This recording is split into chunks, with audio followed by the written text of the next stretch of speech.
Ok, ¿cómo aplicar la fisiología en la clínica? Esto fue lo que me faltó darles. Entonces, existe algo que se llama desbalance hídrico. Cuando hay exceso de volumen, eso significa que vamos a tener exceso de líquido y a eso se le va a llamar aumento de la volemia. Entonces, se va a expresar en un término que se llama hipervolemia. Cuando hay disminución de volumen, eso significa que tenemos poca cantidad de líquido. Por lo tanto, habrá menos volumen, es decir, hipovolemia. También el desbalance hídrico puede suceder por desequilibrio electrolítico. Es decir, si tenemos mucho sodio en el plasma, entonces vamos a tener una patología que se llama hipernatremia. Si tenemos poco sodio en el plasma, vamos a tener hiponatremia. Y también esos trastornos o desequilibrios electrolíticos pueden conllevar a trastornos de la distribución de líquido, que se pueden expresar en deshidratación o edema o derrame, que son diferentes. Aquí vamos a entender cómo sucede el edema y cómo yo puedo aplicar la definición de edema en la clínica. Entonces, para poder entender cómo sucede el edema, debemos repasar algo tan fundamental como los capilares. Los capilares son estructuras, pequeñas estructuras muy pequeñas, que contienen sangre. Y en ellas se va a dar la difusión. ¿Difusión de qué? De todo, de los nutrientes. Ellas van a tener un extremo arterial, que es este que se ve aquí, y un extremo venoso. Y ellas van a compartir ambos los nutrientes. Entonces, estos conectan las arteriolas con las vénulas y permiten el intercambio gaseoso, pero también el intercambio de nutrientes entre las arterias y las venas. Entonces, esto puede ocurrir por los mecanismos que ya dijimos, la difusión, pinocitosis, transporte activo, transporte pasivo, etc. Así es como los líquidos se distribuyen en el cuerpo a través de los capilares y cómo los órganos envían y reciben los nutrientes a través de los capilares. Entonces, los capilares pueden ser de distintos tipos, dependiendo de la función que vayan a ejercer. Los que están en mayor cantidad son los capilares continuos, que son los normales. Y también hay órganos que poseen capilares que tienen características distintas. Por ejemplo, están los capilares penetrados que tienen una estructura porosa que pueden estar, por ejemplo, en el riñón.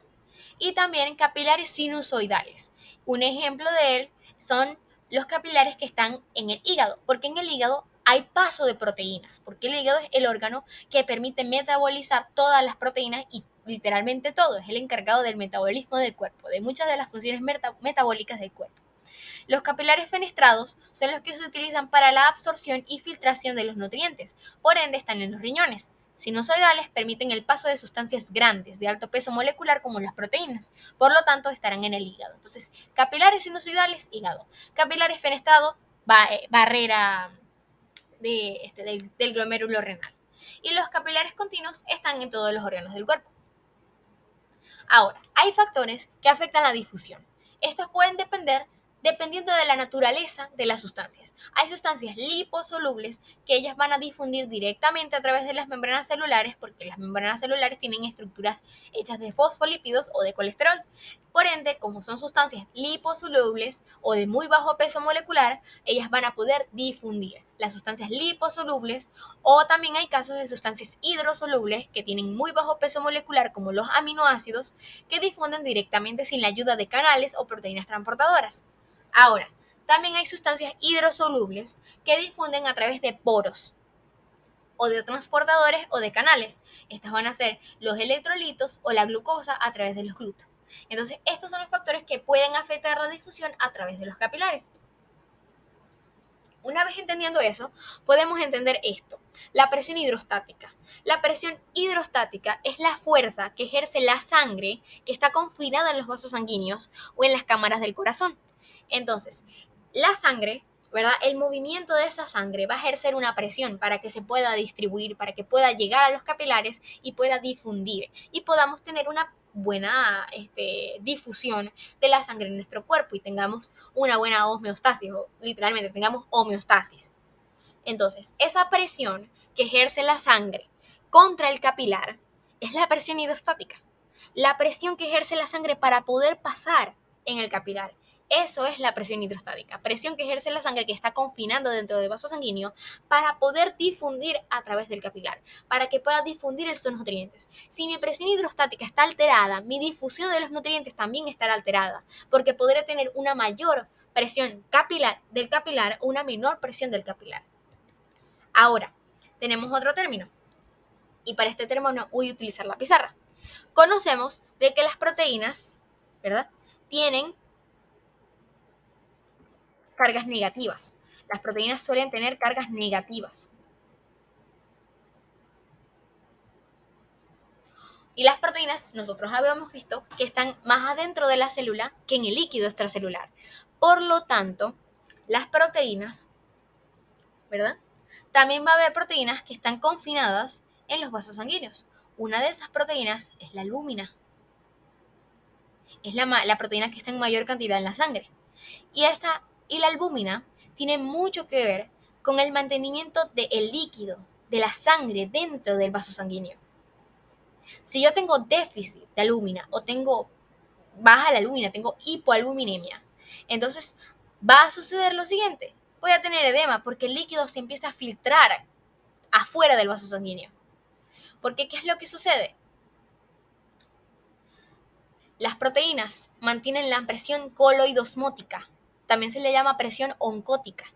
Y la presión coloidosmótica u oncótica es la presión que crean las proteínas que están en la sangre para mantener el agua dentro de los vasos sanguíneos. Eso hace que el agua no se pueda salir del vaso sanguíneo porque ejerce una presión. Entonces, como las proteínas también son solutos osmóticamente activos y atraen agua, entonces por eso las proteínas hacen, mientras mayor cantidad de proteínas haya, mayor absorción de agua va a haber. Entonces voy a tener la sangre dentro de mis capilares felizmente. Pero en cambio, si yo pierdo esa capacidad esas proteínas que están en la sangre, tengo una patología que se llama hipoalbuminemia, o empiezo a expulsar proteínas por la orina, que es lo que comúnmente sucede en las patologías como las que ya describí, entonces yo voy a empezar a tener pocas proteínas en mis vasos sanguíneos.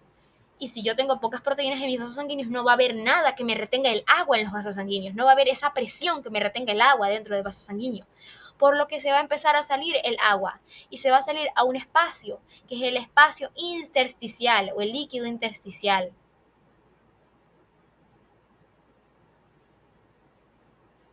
Intersticial. ¿Por qué? Porque eso va a significar de que voy a tener mayor cantidad de proteínas en el líquido intersticial y estas van a empezar a atraer el agua y el agua se va a empezar a salir. Primero, porque no hay nada que me la retenga adentro de los vasos sanguíneos. Y segundo, porque voy a tener mayor cantidad de proteínas en el espacio intersticial porque todas están saliendo, todas las estoy perdiendo. Entonces empiezan a atraer el agua. Y eso es la presión coloidosmótica, la presión que ejercen las proteínas dentro del vaso sanguíneo para mantener el agua dentro o la sangre dentro del vaso sanguíneo. Porque las proteínas atraen agua. Entonces, por ejemplo, en el edema sucede lo siguiente. Hay baja cantidad de albúmina en la sangre. Entonces, el líquido se empieza a salir de los capilares. Y ese líquido obviamente es agua. Y se empieza a acumular en el espacio intersticial. Entonces, una persona tendrá edema porque empieza a tener líquido afuera del vaso sanguíneo, afuera del líquido extracelular, que vendría siendo el espacio intersticial. Entonces, por eso se va a ver así. La persona va a tener los pies hinchados, por ejemplo, y cuando uno la toca, se va a marcar. Y cuando uno marca y se crea como una burbujita, o sea, que se crea un hundimiento en la piel, como está llena de líquido, a eso se le llama fovea.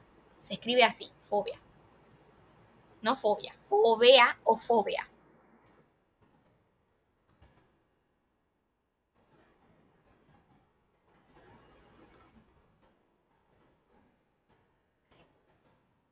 Y es simplemente el hundimiento. Y eso es un valor diagnóstico, un signo clínico que está presente en el edema. Entonces ya entendimos cómo se produce el edema. Así que bueno, muchas gracias.